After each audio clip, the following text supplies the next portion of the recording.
I'm so glad you're here. I'm Kate Champion. I'm an author, therapist, and generally curious human whose life has been full of ups and downs, twists and turns, mess and adventures, some intentional and some not so much.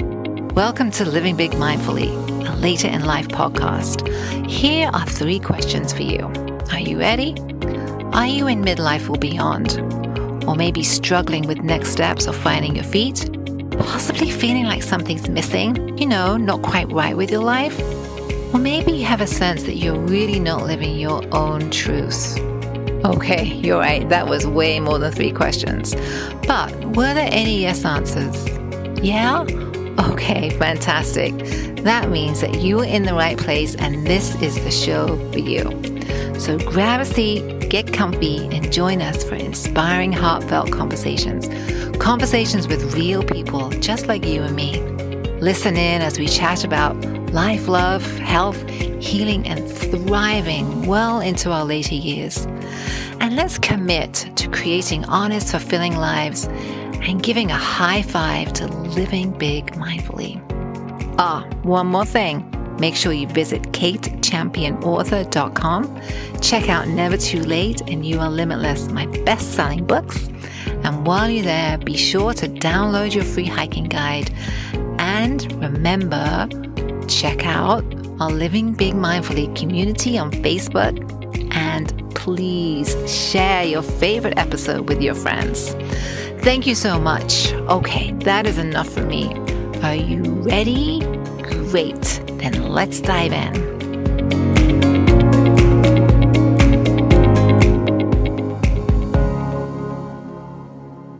Today on Living Big Mindfully, we're exploring suicide, family secrets, and monsters with author and mental health advocate Sandra Rostirolla. Yes, this is a heavy and important topic, I know. Here in the United States, we are seeing increased rates of suicide, particularly in our younger populations. Furthermore, the ripple effects of suicide and suicide attempts are devastating on family, friends, and the communities around us. This conversation with Sandra is warm, heartfelt, open, and honest. As women, we were both raised in families with secrets. So we connect and share our perspective while offering listeners a glimmer of hope. Sandra has a powerful lived experience with suicide, so we begin with a bit about her story. And then we dive in and talk about the power of family secrets, breaking the silence, and the importance of honesty and the ability to access care.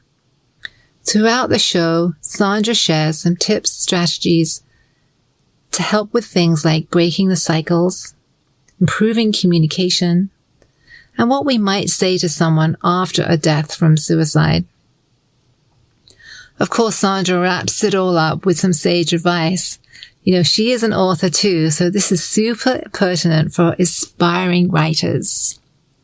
So be sure to see the show notes for this episode because there are links that can connect you with information about suicide, suicide prevention, and of course, Sandra's book, Making Friends with Monsters. Remember, suicide is preventable. Communication, advocacy, education, and access to quality care are all vital. We sincerely hope you find this conversation helpful.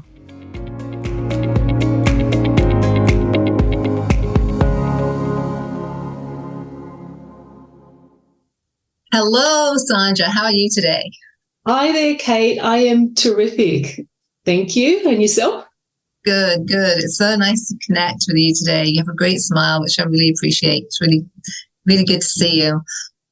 So now let's talk a little bit about you. Let's start with you, a little bit about your background and your story and how you were led to writing this book. So tell us a little bit about you. Hey, the quick cliff notes. So I'm an Australian living in America. I got to America by way of my degree. I became a physical therapist. I have a Bachelor of Applied Science. At the time, America was crying out for therapists. So I got recruited from the University of Sydney, came to America. And much to my mum's heartbreak, here I stayed. The 12-month kind of little travel thing turned into just many, many years. I think even though I'm a STEM girl, I'm a physics, chemistry, math kind of girl, I always loved creative writing. And I never really gave myself permission to delve into writing, even though like English was definitely my weakest subject at school. It kind of was. I struggled with grammar. And even though in the creative writing portion of exams or assignments, I'd always get really high marks because they weren't weighing the grammar and spelling as much. But I never gave myself permission to write until I came to Los Angeles, took some courses at UCLA, and one of the instructors said, people that have math backgrounds are usually very good at plotting and writing. And I went, that's sort of when I had my aha moment. I said, I'm going to do this. And so I did. Started off with screenplays. My husband's a composer. He decided he wanted to do a ballet. I went, well, I'll be your librettist. The 10 to 15 page ballet story ended up being this behemoth that he ended up saying, well, I can't be involved anymore because he was busy. And I looking at this thing, this fantasy, this epic fantasy I've written. And he said, write the novel. And I went, oh, my gosh, I can't write a novel. But I did. So ultimately that was called Cecilia, the Last Correlatia. That was in 2017 it released. And I went back to Australia for a book launch in Australia. And it was there that I ran into one of my school friends, and we were just chatting, and she was telling me how a couple of years prior her ex died by suicide, and she was now left with three daughters, aged from about 11 to 20. And I just went, oh, my gosh, my heart just crumbled, because I looked at my friend, I went, you're my mum. My dad died by suicide when I was 13, and mum was left with 5 kids between the ages of 13 to 18. And my girlfriend said to me, she's like, Sandra, I can cope with all of it, like all the craziness and just the whole thing, but what I can't cope with, what breaks me every single time is when my girls say, Mummy, why did Daddy do it? She's like, I don't know what to say. I just break down. And that really affected me. It really, really did. And I thought, oh, my gosh, I can't have another generation go through this silence and this whole thing. Now, look, at the end of the day, no one can ever explain why someone died by suicide, because everyone has their own personal reasons, and there never really is an explanation. And even the explanations, they don't help. They really, really don't. But it was definitely more the concept of being able to talk about it, death by suicide, being able to talk about mental health, and opening up this conversation to a younger audience, teens, adolescents more. And so I just couldn't get this idea away from me. So I'm on the flight home from Sydney back to Los Angeles. I just kept thinking about it. That's when Making Friends with Monsters was born. And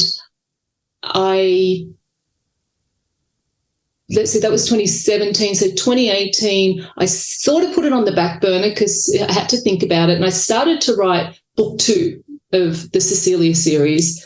Then the pandemic hit, and I went, okay, fine. I jammed through book 2 and book 3, got them published during the pandemic, and then just dived straight into Making Friends with Monsters, and it was released April this year. So I was really, really busy during the pandemic.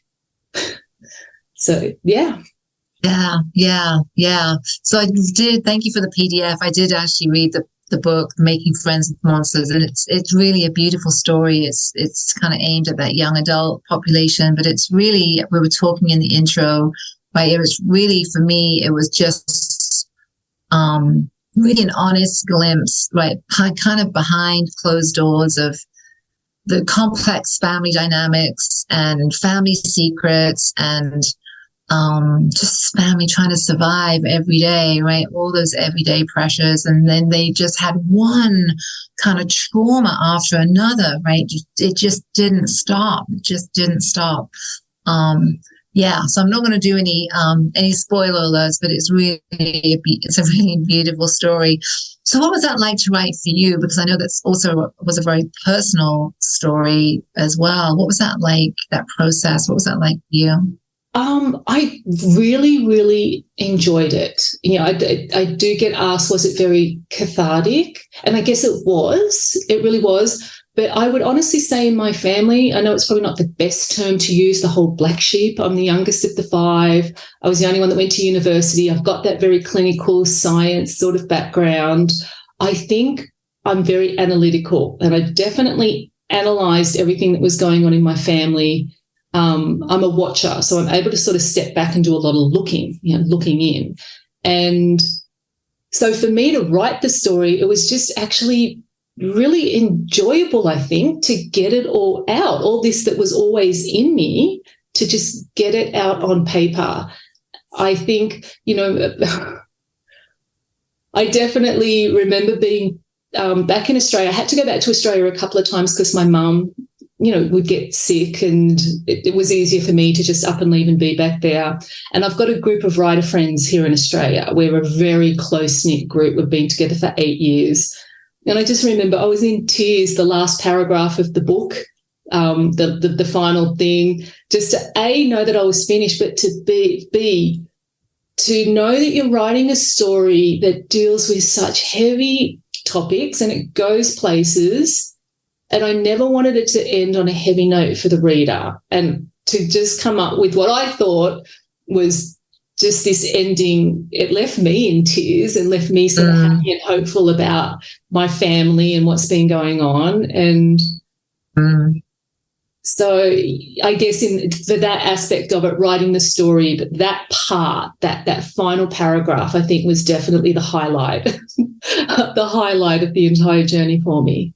Yeah, well, you did a good job, because at the end you do feel like, okay, that this family's going to be okay, and it's going to be okay, and they've kind of moved through so much, and just in a much better place. So you do cover some pretty heavy topics. You cover suicide, you cover depression, you cover kind of a secret pregnancy. So you cover a lot, right? And there's more too in there. And that really ties in. I feel like it's such a timely piece of work, right, for where we are today with that young adult age group, because we've got epidemics with depression, anxiety, suicide. So was that kind of intentional, or was that just like the stars aligning? And look, at the end of the day, I think whenever there's family dysfunction, it's never just that one generation. My lived experience is the dysfunction is generational. It was things that happened to my mum that molded her and made her a particular way that she brought into our family dynamic. And there were things that happened to my dad that made him a particular way that he brought into the dynamic. And then that creates the chaos for us. And then as we grow up and become older, it brought in a whole new dynamic with my family, which became problematic is not the word, but the whole concept of secrets. So with my mum, when Dad passed away, Mum was very upfront. She didn't try to hide anything. I remember I got off the school bus and it just felt off that day. It felt strange. I grew up on 6 acres in the northwest of Sydney, Australia. So we sort of got to walk diagonally across the front of our property to get to our house, and everything felt immensely quiet. I mean, this is Australia. There's usually kookaburras, there's birds chirping, there's usually something, there's wind blowing through the gum leaves and making noise, but it just felt quiet. And then I walked in the door. Mum said, I've got some news. She looked a wreck. Her eyes were all red. She said, I've got some news. You might want to sit down. Me being the stroppy young teen, I'm like, that's so cliche. Tell me, I don't need to sit down. But boy, as soon as she told me your father passed away, it happens. It is not cliche. It truly happens. My legs just lost their power, and I just flopped into a chair, and it was just shocking. But she she told us, that he took his life, and she didn't hide anything. But what ended up happening is, for the next generation in my family, this became a big secret, the death of my dad, because then it all got more impacted, I guess, trying to think of the word, when about 4 years later, my youngest brother, so there are 3 boys in my family, 2 girls, I'm the baby, Martin was the next one up from me, he died by suicide. So that made things even worse, because all of a sudden it's like, well, we don't have 1 suicide, we have 2. There is something fundamentally wrong with our family. However, when you look at the statistics, no, nothing wrong with our family. We are hitting the statistics. The statistics say that if you've had 1 death by suicide in the family, you are 50% higher, more likely to have a second. So, but I think that just all starts to cloud the issue, so that when I don't have children by choice, but when my siblings had children, when they're asking, oh, what happened to Uncle Martin and what happened to Papa, I think it was just very difficult for them to navigate, to know what to say. And I'm not saying that I would be any better. I'm not sure I would 100% know. Especially back then. I think in today's age, we know now not to lie to kids. We know now that no matter what it is, whether they're adopted, whether they've, dad died by suicide, we don't say, Papa had a heart attack, Uncle Martin had an accident. You phrase it, depending on the age when they start talking about it, you phrase it in a very child-friendly way. And then you gradually, let them know, but you never hide it. You never come up with something that did not happen. And that was going on in my family for a long time, to the point where before this book came out, the truth had not been discussed with my nieces and nephews. So I was in very tricky water where I pretty much had to say to my siblings, I've got a book coming out. I will hopefully, at the time I didn't know, but hopefully we'll be doing interviews. I will definitely be posting on social media. So we probably need to have a family chat, so that the nieces and nephews don't hear this story from Auntie Sandra, who's posting away on social media in America. And that was a little bit of a, hiccup, but we got through it, and I think we're all way stronger for realising, gosh, that was so silly to have that secret, because guess what? Here's the other thing. We were the ones, our generation was the one that was close to the trauma. When you go to the next generation down, you're at arm's length. My nieces and nephews hadn't met my dad. They hadn't met Papa.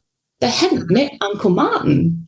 So and my mum has told me a story about my aunt, or her aunt. So her aunt, who also died by suicide, and she had an uncle who was quite prominent. He was a high judge in Australia who also died by suicide. But when she told me as a kid, it didn't affect me because I didn't know who these people were. So it was the same thing for my nieces and nephews. They're like, oh, that's sad, but it didn't affect them. And I think that's what the part that was hard for my siblings to understand, that it doesn't affect them the same way it affects us, because they didn't have the personal connection with that person.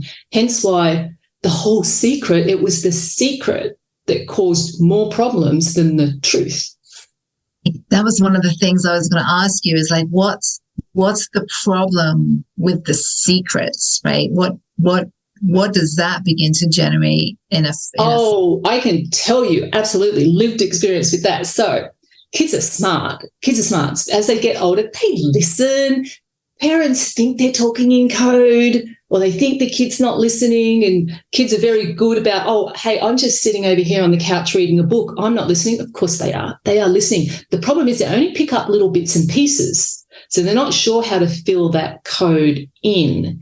And what ends up happening is it does affect the child because they know they're being lied to, and it really affects their security when a parent inadvertently, either it be a white lie, a lie by omission, they know it's there, they know a secret's there, and it makes them anxious and it makes them, very unsettled. And so for me, I was always seen as this auntie in Australia, and my older niece, she was about 13 at the time, and I was the cool auntie that came home, so I picked her up from school and took her. We went sort of to a rock climbing gym and we did all this fun stuff. And that's when I discovered that there was a secret, and because she's asking me questions, general questions about Uncle Martin and Popper, what were they like and different things like that. But then the question came out, so how did they die? And that's where it sort of paused and went, well, what were you told?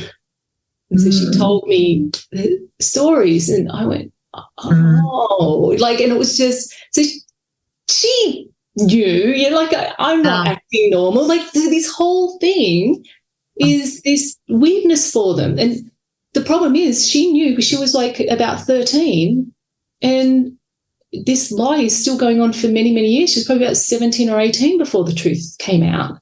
That's a long, awkward time to know that there's a family secret, and she admitted it. She said the lie was worse than the truth. That's what upset her the most. So, it's you do. So I actually want to pause there for a minute. So for people listening, I just really want them to hear that again, that one of the learnings is that the lie is worse than the truth. Keeping that secret to a child or a young adult is just, it's worse, right, than telling the truth. And that truth is so important, even if it's just, unfathomable, right? Telling that truth in an age appropriate way is actually a gift, right? It is actually, yes. Yeah. So I think going back to your original question was I intentional about this whole thing? I would say yes. I definitely knew, because of my lived experience, I knew that sitting under all of this dysfunction that's happening in this family, there was going to be a lie that had the particular family member that's carrying the lie, had that family member not carried that lie and had a discussion, everything would have been different, right? For the one character that is the recipient of the lie, their whole truth would be different, and they wouldn't have gone down the path they went down. And so that everything is a little domino, the whole thing is a domino effect. If you took that lie away, then our main character, Sam, our 12-year-old Sam, I don't think this is a spoiler alert because I talk about it in the dust jacket, but he has a really traumatic accident that brings out his monster.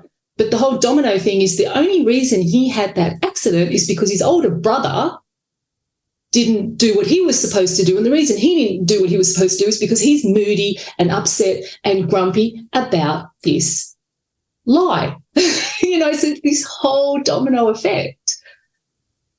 So powerful, really. The web, right? The web, or the interconnection of the verbals and the non-verbals and the conscious stuff and the unconscious stuff. I mean, it's just so interconnected.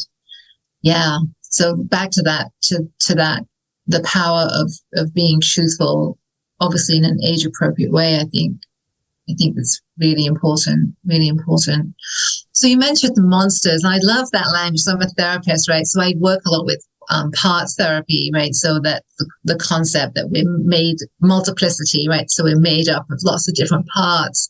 And sometimes we have, in therapy, we'll talk about the monster, like some kind of monster, like is it an addiction monster, or that monster that wants to kick your rear end all the time, right? That, these kind of parts live within that. And I know that that's not the concept of the book, but that's kind of how it resonated with me. So tell me a little bit about the monsters and tell listeners kind of what that means.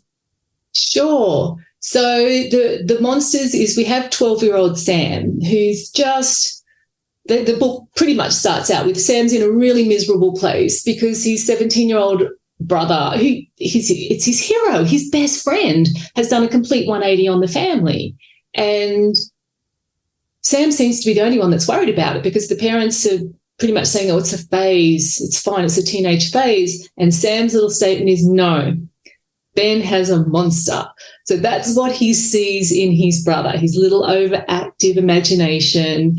And I guess it's a way to help dissociate that, no, my older brother's not an a-hole, his monster is, to give that little slight dissociation. And so from Sam's perspective, he says, well, okay, good. At least I know, at least I've got something I can work with. So what I'm going to do is I'm going to go on a fact-finding mission and find out everything I can about these beasts because then I can help my brother. And that's the way he approaches it. And the way I approach monsters, or at least what Sam discovers, and I have to wonder, as the author, did I even know this when I started? I think things evolve organically as I started to learn about monsters. And Sam describes monsters as that part of you that you wish you didn't have, whether it be your anxiety, your fears, your nervousness, your anger. It's the part that makes you sometimes be a way that you don't want to be, is your monster. But what Sam starts to learn is, you know what? It's kind of okay to have a monster. We actually need them. And I think part of this then harkens back to my science background. Look, there's a reason why we as human beings have anger. If we were never supposed to be angry, it would never have evolved. I always go back to evolution. I always get fascinated. I get fascinated about why are there sociopaths in society and why are there empaths in society. And I came to learn that, honestly, the sociopaths are the ones that start to pull society up because they're the ones that they will drive things like most CEOs, they're lacking their empathy. And so they tend to have this more of a sociopathic personality where they will drive their people to push and push and push, and that's how new things get made. And I was like, oh, and it's sort of put into perspective. I'm like, oh, that's interesting. We kind of need them in our society if we're going to go places. It's just weird. So I started to look about that with our emotions. There's a reason why we have anger. Still not sure why we have anxiety, but there's a reason. And so Sam has this concept where he says, it's okay to have a monster. The monsters, when you look at how they're built, they're short and stubby and they're strong. They're strong and they're there for quick bursts of energy. They're not long and lanky like a marathon runner that they're going to take over and run forever. They're not designed to do that. And that's where the problem will happen, is when you let this short, stocky, strong monster take over, then that becomes problematic. If every reaction you have to a situation is anger and then you live in that anger and you let it infest you, that's problematic. Or if you don't, how do I say, this is a tough one because I know a lot of people that suffer with anxiety and it's so terrible. And I know I did as a kid and it's very, very hard. But what I've learned is rather than fighting my anxiety, I just acknowledge that I have it. I'm just like, okay, I'm nervous at the moment. And you acknowledge it. And what Sam realizes is that's usually what a monster wants. It's like any of us. It just wants to be acknowledged. And usually once we do that, we can then go, oh, okay, and move on. Because I think the more we have anxiety and we worry about the fact that we have anxiety, well, that's a self little feeding thing. And, so that's sort of my take, or at least Sam's take on monsters. They're actually not a bad thing to have, just don't let them take over. Yeah. And it's about, again, kind of going back to the therapy session, right? It's about learning who and what the monsters are, or the cast of characters, and also and building bridges with them, right? You talked about not fighting them, not resisting, so the work is often building bridges with them, right? Building bridges with the part, building bridges with the angry monster, building bridges with the depressed part, and giving them some space, which sounds so, contraindicated. It's like, I'm not going to give my anger any more space. Are you nuts? I'm not going to feel any more anxious. That sounds horrible. But that is actually where you can begin to kind of let the air out of the sails a little bit. That's when you can begin to just and those parts can begin to settle, right? So they're not so big and not so destructive. And I think that's what I picked up from the book, right? As Sam was on this adventure learning about his monsters, he was able to kind of build these bridges and better work with them. Yes. And then the big thing that Sam learns is you can't fully understand a monster. And I think this is, from my perspective as well, you can't until you get a monster of your own. I think it's very difficult. And that's why I'm very appreciative that there's a lot of people that won't be able to read my book or take it in. And I have a very long author statement at the beginning. And that's fine. That's fine. A lot of people that have been through trauma and family dysfunction themselves, they love it because they get it.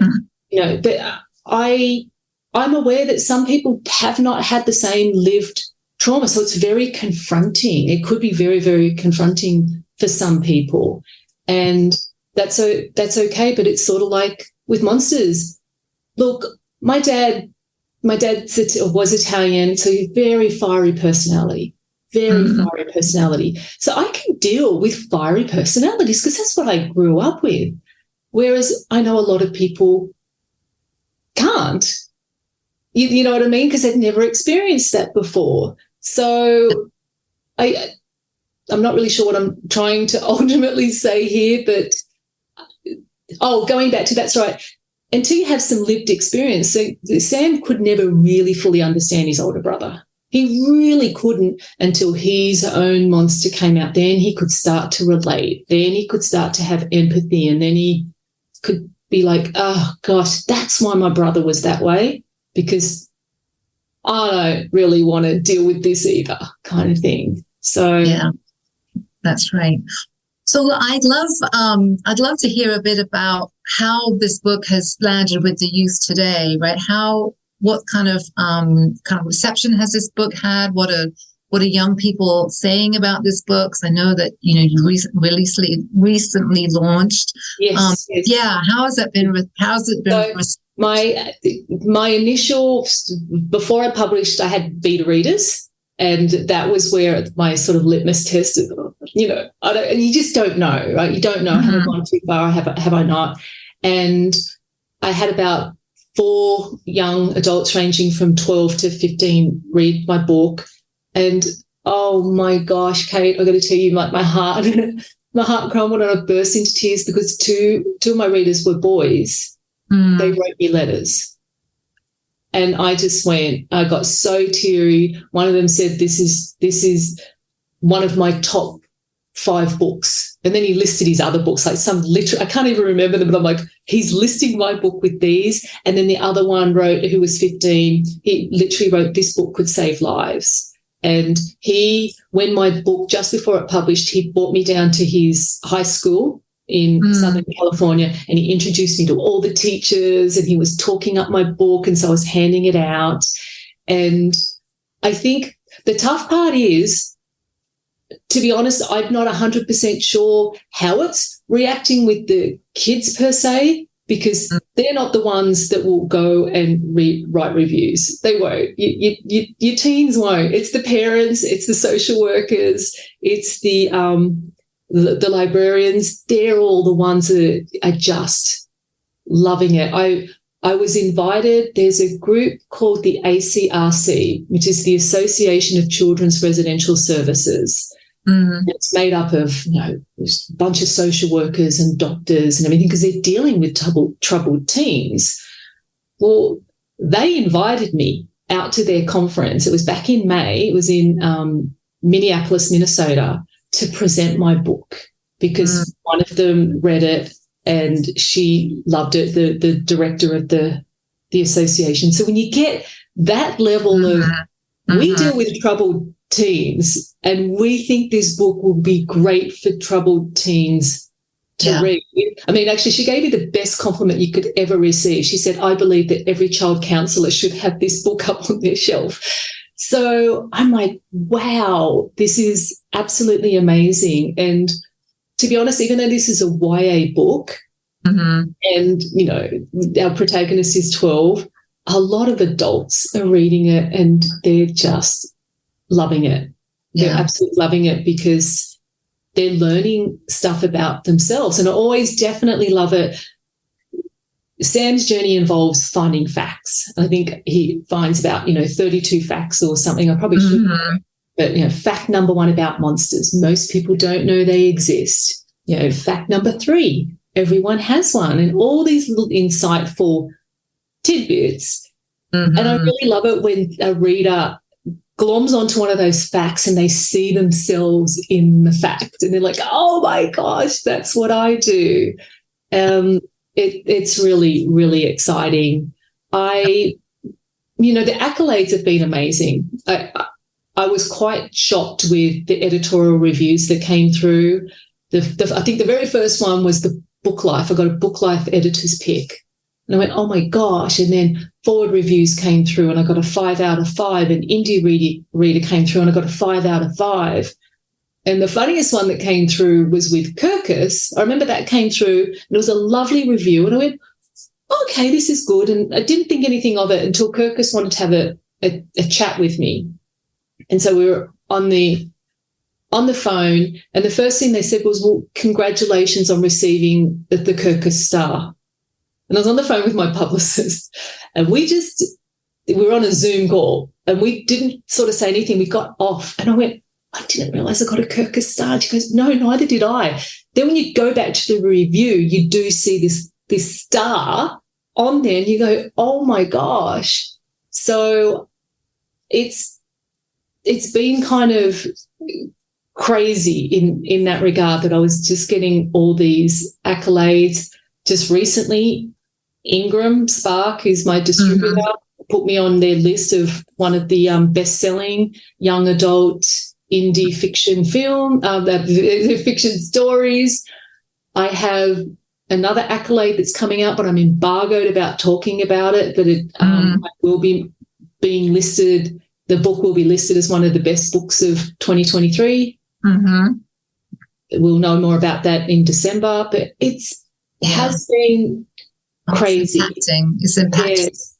But the only thing that I can say is I went to a book fair, the Orange County Children's Book Fair, and from me pitching the story, there were a lot of teens there. They heard the story, the pitch of the story, and they said to their mum, this is the one I want. And it's really lovely. Oh, my gosh, it's really lovely when this happens. So there was one mum that was with her daughter, and they're going around, and she goes, well, we're only allowed one book, so, we may be back or may not be, They came back. The one book was my book that her daughter wanted to buy based on just the pitch of what the story was about. So hopefully I know that a social worker from that conference that I went to, she sent me a photo of a stack of my books on a shelf. And I was like, oh, that's cool. I said, well, where's this from? She said, oh, my friend who's a teacher, I told her about the book. She read it. She bought a whole bunch of them for her class. That's the kudos. They're the people for a book like mine, which I consider upper middle grade, lower young adult. Your upper middle grade kids, they're not usually the ones that make a decision, I want to read that book. They're usually told by teachers and librarians, hey, this might be a good book for you. So when I'm getting that kudos from those people, that's really exciting and heartwarming. Yeah. So again, congratulations. So quick question. I know that you're also a mental health advocate as well. So how would you go about kind of supporting maybe a family that has kind of gone through a suicide, and how would you talk about that? How would you kind of educate people? So tell me a little bit about that. Yeah, sure. I can give you an actual example, which was kind of interesting for me. So every now and then I'll have people contact me through my website. And I did have this one woman contact me, and she had found my book somewhere and she read it. And her son's, an acquaintance from college, died by suicide. And she reached out to me to ask advice, which I thought was so lovely. She said, I really want to send a card. I really want to do something. I don't know this family really well, but I have no idea what to write in the card. Can you help? That's what it was. And I went, wow. And I said, yes. I said, look, you need to treat this treat it for the most part like any other death. Mm-hmm. You know, if this is a family who's grieving, don't make it bigger. That's the other thing, right? It's sort of like if someone dies in a car accident, it's tragic and it's sudden, or if it's a slow death with cancer, it's almost like people feel like they can relate to that, so it's okay. But as soon as they hear that someone's sibling or partner died by suicide, they get kind of.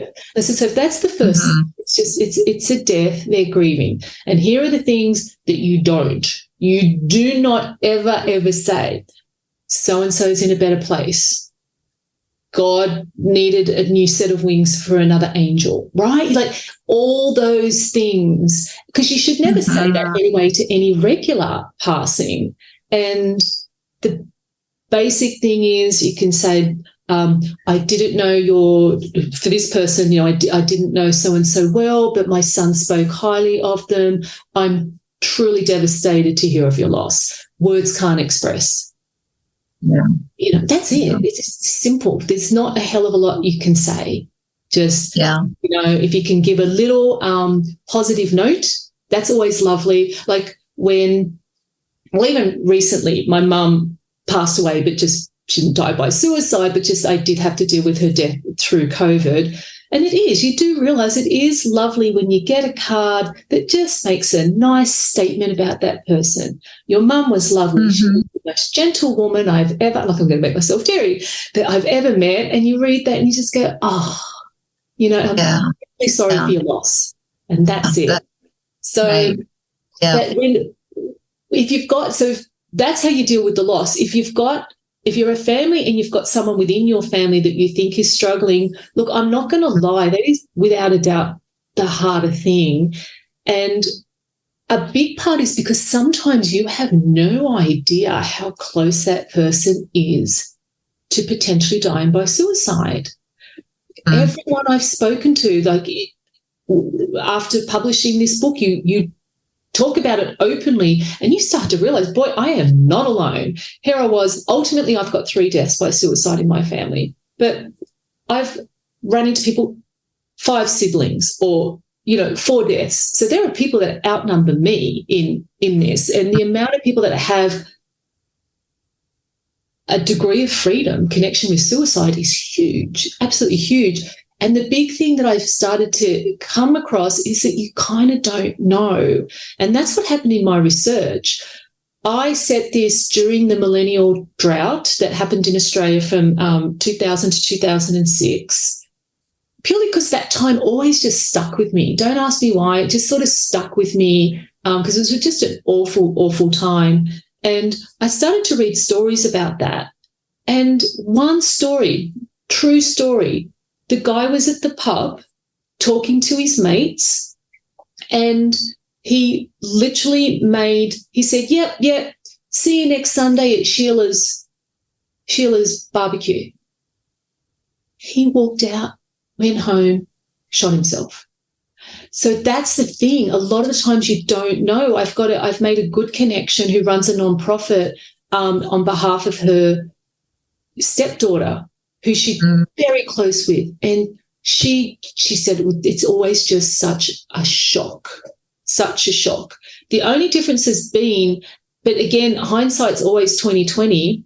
She said she read my book, and even the girl, Anthony, my school friend, who inspired me to write the book, she read my book and she reached out to me. They both said, oh my gosh, looking back with all the little things that you talk about in the book and, Sam's facts that he uncovers, yep, the signs were absolutely there. The signs were there. But it's always such a tough thing. Retrospect, hindsight's always 20/20. Yeah. It always is. And at the end of the day, they're all such subtle fact. Like they are. They're subtle things. You can have people that are moody and that's usually how they present, especially the teens. They're going to present as sort of withdrawn, moody. You'll ask, how's everything? Everything's fine. Now, I will say that's probably the big thing. The one thing, but it's a tough one, is the I'm fine statement. People will say that just as a general thing. It's so easy to say I'm fine. And as the question asker, it's so easy to go, oh, great, I've asked the question. I'm off the hook. Yeah. That can be done. That is the one thing that you should never accept an I'm fine. Yeah. How you not accept it, that's the challenge, because if you push too hard, they shut down, they get angry. So that is a tough one. If you can find a way to make your family feel very, very comfortable about having open and honest conversations, and I guess that stems back to how are you approaching everything? Are you always open and honest? Yeah, the honesty. No, I set the example to be open and honest, so it's okay to be open and honest. That's the challenge that I'm going to leave up to the therapists and everyone that's way more skilled in that area to give the tools. Yeah, absolutely. No, great points. That I'm fine is just such a blow-off statement, right? Especially in that age. And you just have really no idea what's going on behind the scenes, right? Underneath that, I'm fine. So it is really about looking at the verbals and the non-verbals and the behavior. It's like looking way beyond those 3 words, right? Or 2 words, I'm fine. But yeah, looking at the bigger picture, really getting a lot of context. Yes. Yeah. For sure. Yeah. And if you're in doubt, you've just got to reach out for help, right? Exactly. Always err on the side of caution. Like if you're concerned or you're worried or you have a suspicion, or it's always better to be safe than sorry. Always. Which comes back to the whole mental health advocate, because that's easier said than done as well. We were going through a period where my husband felt like he wanted someone to talk to.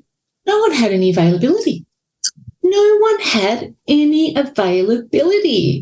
And I believe with the COVID, it just got even worse. So that then becomes, yes, you try to reach out. So that comes back to the whole advocacy of just trying to, realise that is a huge part of healthcare, mental health, and people need access, and it's not quite there. And people need the ability. The other part of the advocacy is destigmatizing the word suicide, and that's become challenging on social media. That's become very challenging. So in the past few years, big things that's changed is we no longer say died by suicide.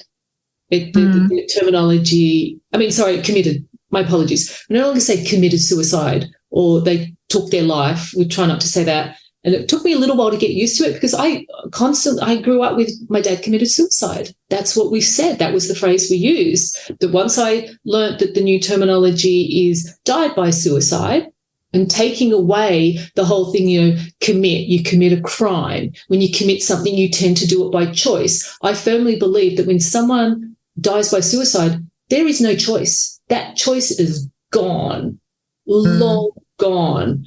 We have a natural aversion to protect ourselves. We have a protective instinct. There is no, I walk up to the edge of a cliff and look over, and, you have this aversion. So for someone that can go there and go, there's nothing blocking them from taking that next step, that's not a choice. That's not. So there's not committed anymore. Then the other thing, small things like the concept of suicide survivor, that used to be a term that meant like someone like me. I'm a survivor of suicide within my family. Now, what I've since learned is that people that have tried to commit suicide and have survived, they started to feel like, but what about me? What about me? What do I call myself? But the reason there was never a terminology for that group is because talking about attempting suicide was so stigmatized, no one ever talked about it, right? But now that everyone's starting to be like, I'm okay with talking about the fact that this is what I tried to do, that phrase is going to them because that is their phrase. They are the suicide survivors. I'm a suicide loss survivor. That's trying to just navigate and change all that. But now we jump into social media, in particular TikTok. TikTok will filter the word suicide.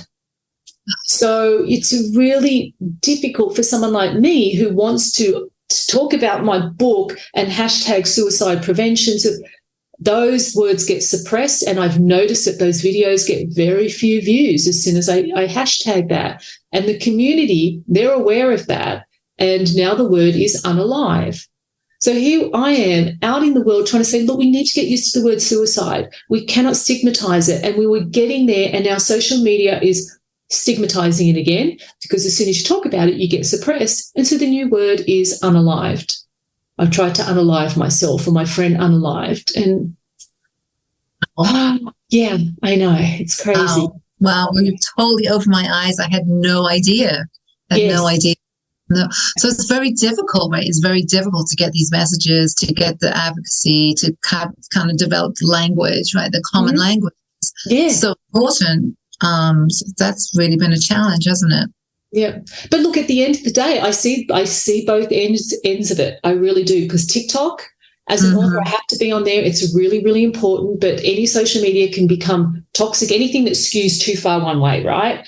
And I understand why, because the younger, kids are on there. Anyone will do and say anything for likes and follows. So when you've got someone actually on there talking about suicide from the standpoint of this is what I want to do and this is, you know what I mean? And trying to make a legacy that way, it's not healthy and it's not good. So I sort of understand why the whole needing to suppress, because if people realize that they can get on TikTok and start talking this way and get a lot of followers and everything, and am I saying what I yeah. It's going to promote the negative side. It's going to promote the glorification, and that's the part that really is like, grr, because I know what it was like to be a teenager. You think you're infallible, and we all, I know, at least all, I know I did. I definitely went through the whole, well, I'll show you. I'm going to go do this. I'm going to take my car. I went through this crazy time, and I'm going to drive it into a tree, and then I'm going to see how upset you guys all are. But guess what? You're not going to see. You're not. You forget that, okay, well, depending on maybe beliefs, maybe you might think that you'll be able to see what's happening out in the world. I don't believe that myself. I really don't. At the time that I wrote Making Friends with Monsters, 13 Reasons Why had come out. And I hadn't read the book, but I did watch the series. And the part that frustrated, are you familiar with the series? Did you watch it? Yeah. What frustrated me the most about the series, and it probably played differently in a book because a book is different. But the character who died by suicide, who took her life, she would physically come back as the person. And so the other character, they'd be having these full-on conversations with each other. And she'd be talking about her reasons and her rationale, and he'd be there to... and I'm watching that going, no, that's exactly what teens think will happen. They literally think they'll be able to come back and see all the turmoil that's being created because of their loss and go, ha, ha, and it really, really frustrated me that they did it that way, that they're, like I said, I haven't read the book, and I'm sure it can present differently because it can be in his head that he's picturing this person, but they chose to have the actual character come back, and they didn't do it as dream sequences. They didn't do it like that. It really just felt like she was there, and he would see her, and they'd have this conversation, and it frustrated me a lot. So, Yeah, that's a whole other conversation, right? We can have about, television and, that kind of media influence and some of these things like exactly. suicide and depression and anxiety and all the rest of it. Absolutely. That's really influential, but there's definitely problematic. It is definitely. Yeah. So let's just take a kind of a breath for a moment. Is there anything else you would like to kind of share or add, or that we didn't cover today that you feel is important? No, I'm looking down. I had a few little notes here, but no, there's not really that I can think of. Okay. Any kind of final kind of tips and strategies you might give a parent or a grandparent that is has a family, whether they've had a suicide or they have someone struggling? Any kind of final tips and strategies? Yeah, I think it comes back to honesty begets honesty and vulnerability begets vulnerability. So, if you're wanting someone, if you're a parent and you're wanting your child to trust you and open up to you, you need to set the example first, and you need to show trust and vulnerability to your child or your partner or whoever it is. And maybe that comes back from the standpoint of, I used to be a physical therapist, and you would be amazed. You'd be amazed the stories that I would hear from my patients. And I'd be like, well, have you told your doctor that? And one part would always be because I'm laying hands on. And as soon as you have a laying hands on, there's a physical connection there. And that always, people's defenses go down and they're more likely to be open. But again, as a therapist, I know that I created this trusting, open environment for my patients. So they opened up to me. So I guess I sort of construe that, and I see how that works for me in my life with my friends, that it's a two-way street with trust. So again, if there's someone that you are worried about and you get the I'm fine, maybe instead of sort of harping and trying to get, maybe tell them a personal story from you, something that's been deep within you that you might not have told anyone, and show them that vulnerability and show them that it's okay to talk about these things. That could kind of be, again, this is only anecdotal. I don't know whether this is something from a therapeutic standpoint, but that's my sort of anecdotal that's worked for me. Yeah, I think I'd like to add to that is don't be afraid to ask, right? Don't be afraid to use the language. Don't be afraid to ask, have you been thinking, or I'm concerned about you? Have you had any thoughts? Because again, just because somebody has some thoughts of suicide doesn't mean they're actually going to complete. However, it's really important. It's really important to know if you've been having some thoughts, and just kind of normalize that and just open. Yes, that's actually. I'm glad that you said that. I think that's actually an amazing way to approach it. Absolutely, because that's so true. Because I kind of think the kid or the teen, remembering back to myself, there's no way I'd feel comfortable going, I've had thoughts. But if an adult came to me and said, are you having thoughts?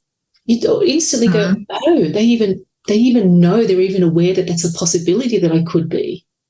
And they're saying it in such a way that is, have you eaten today? It feels so non-threatening. It's just like a regular, okay, normal thing to talk about. So that's a really, really great point, Kate.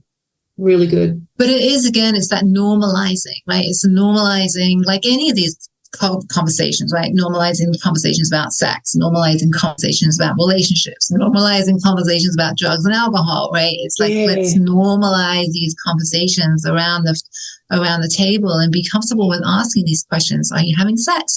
Are you having suicidal thoughts? Are you using drugs and alcohol? Let's talk, right? Let's talk. Let's education and support going, and again, it goes back to our original comment about just this openness, right?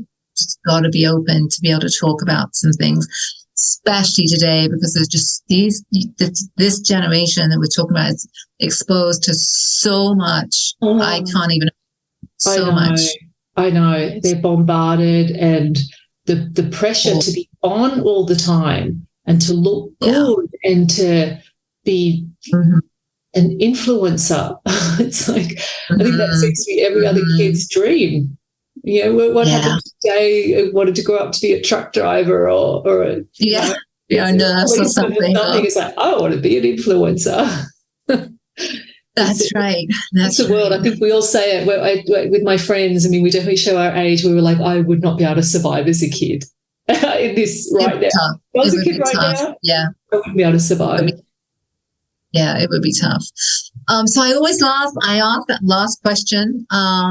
So if you had one piece of sage advice to share about living intentionally, what would it be? Okay, I'm going to direct this because I'm a writer.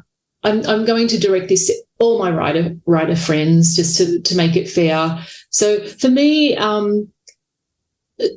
living intentionally is all about making sure you follow your own values and your own, not living up to what other people think. And so with writing, it always comes back to the amount of people that feel like they need to follow a trend. Just don't do it, guys. Don't do it. With Making Friends with Monsters, this wasn't a trend. This was a story that actually found me. I didn't go searching for this story. And there were many reasons why I shouldn't have wrote this book, because it'd be exposing my family and everything. But I didn't let all those expectations of keeping the family secret quiet stop me. So my advice would be, don't follow the trends that are out there in the writing world. Write what it is that you want to write, and, write from the heart. Be always aware what the reader might want, but don't try and pander. Don't try and be like, this is this is what we need, and this is the cool thing.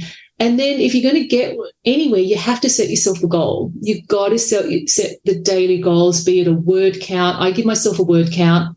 I track it. 1,000 words a day if I can. Sometimes it's 1,500, sometimes it's only 500, as long as within the week it all washes out, and I'm really behind at the moment. But they're my sage words for writers. Stop trying to find a trend, because here's the thing. By the time something's a trend, the thing that started it, and publishing is such a long process. We're talking 2-3 years. And that person that wrote that first, when Twilight became a thing again, and vampires and everything, at the time they wrote that, vampires weren't a thing, right? Because we're talking, it's taking a couple of years for it to even get on the shelf. So you need to just trust whatever it is that you've come up with. Maybe that is going to be the new trend, maybe it's not, but don't try to follow the trends. It's not going to work. Love that. I love that. And so for non-writers, for me, it sounds like I'm a writer, but for non-writers listening, it sounds like just follow your heart, right? Just follow your intuition, follow your heart, follow what feels true to you, and let that be your North Star, right? Again, just not comparing, not trying to follow the trend, but just kind of following what feels true to you. Exactly. Yes. Yes. So thank you so much. So where can people find you? If people want to connect with you, where can people find you?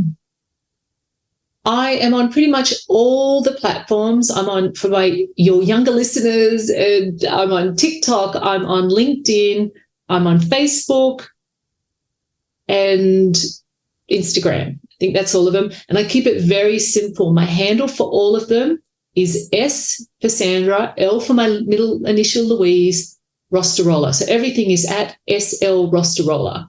And my website is very easy. It's www.slrostirolla.com. So I keep it all very, very simple. But honestly, Rostirolla is a hard name. If you just type in Making Friends with Monsters in Google, or go to makingfriendswithmonsters.com, you'll come straight to my website. There's a lot of information out there about my book. You'll be able to find me very, very easily. Awesome. And I'm guessing the book's available at all fine bookstores, right? If you want to pick that up. It's it available. It is. It's definitely available to purchase online everywhere. Absolutely. So if people don't want to support Amazon, you can go to your favorite indie bookstore. But I've just been learning lately that my book is on the shelf in quite a few in indie bookstores, which has been, that's an amazing thing to have happen. So, but you can walk into any bookstore and order my book. It's available everywhere. And I do recommend it. Like I said, I actually have read it cover to cover, and it's going to be on my shelf in my clinical practice because I think it's a really important piece of work. So thank you so much for writing it and getting out to the world. And it's quite a feat. Thank you so much for coming in today and showing up and being so candid and honest about your journey. I really appreciate your time today. Well, thank you, Kate, for providing the opportunity and having a platform for people to come and talk. I really appreciate it. Yeah. And again, all the links will be in the show notes, and reach out to Sandra if you have any questions. Okay. Thank you. Bye, everyone.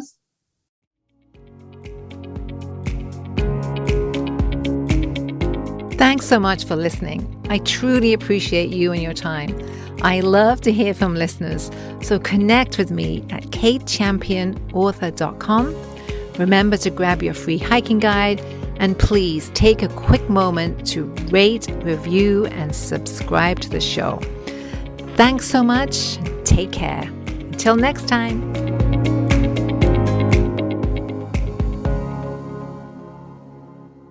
Hey, me again. Just a reminder, this podcast should not be considered professional advice.